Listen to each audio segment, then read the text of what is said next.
sai dai a ce inna lillahi wa inna ilaihi raji'un domin ba a cimma matsaya tsakanin in ECOWAS ba da sojojin Niger. Takaice muku bayani ma a inda labari da suke yi ba a bar sun hada shugaban General Chali ba balantana su hada shugaban kasa Bazum. Tarsa da kasar Niger ke da wuya ɗaya daga cikin sojin ya je gidan TV ya ce ya katsa alaƙa kasar Niger da Najeriya da America da Faransa da kuma kasar Togo. Ita kuwa ambasadar Nijar a kasar Faransa mai sunan Aisha Bulama ta fito ta ce wallahi ba sai sun kansile ta ba, ita har yanzu tana biyayya ga shugaban kasa Bazum ne bar san da su ba. Nan take na ga rubutun da shugaban kasar da aka tsige wato Muhammad Bazum ya fito yana yawo a inda yake roƙon kungiyar ECOWAS, kasar America da EU da su fito dan Allah su kwace shi sannan su kwato kasar Nijar daga hannun waɗannan sojojin. Nan ya ƙara da cewa sojojin Nijar ne yanzu suna so su yi amfani da sojojin kasar Rasha domin su kawo tashin hankali a kasar Nijar. Ya kara da cewa waɗannan Wagner group din da suke so su kawo da ƙasar Rasha zuwa Niger ba mutanen arziki bane, domin ita kanta ƙasar Rasha ta yi alawaje da su watan da ya gabata domin su so su sauke shugaban ƙasar Putin su ɗora kansu. Inda labari da STAKeNI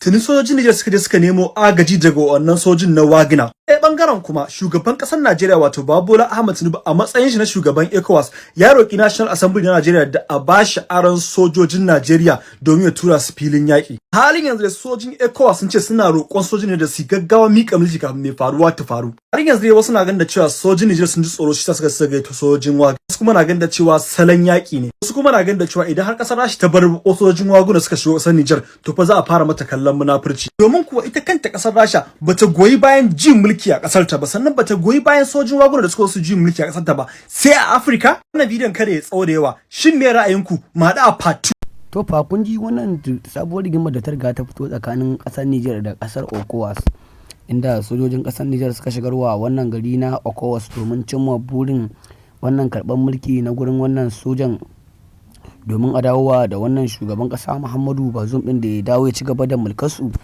inda wannan sojan da hankalinsa ya ɓaci ransa ya riga ya ɓaci ya fito ya kara da cewa ya yanke alaka da kasar Niger da kasar Najeriya. Bayan haka kuma ya yanke alaka da kasar Faransa game da wannan kasa ta Niger din, kuma ya kara da cewa maganar tallafi kuma da ake ba su an cire wannan lissafin tallafi sun riga da sun zama ɗaya da kasar nan ta Najeriya ta Asuwaju Bola Ahmed Tinubu, inda wannan kasar sojan ya fito ya kara da cewa Asuwaju shugaban kasar Najeriya in bai cire bakinsa a cikin wannan sabgar ba to garanci rigimar nan za ta fita daga cikin kasar Niger ta dawo wannan kasa ta Najeriya ga baki ɗaya. To dai al'umma dai sai ku taya mu da addu'a domin Asuwaju ya cire bakinsa daga ciki.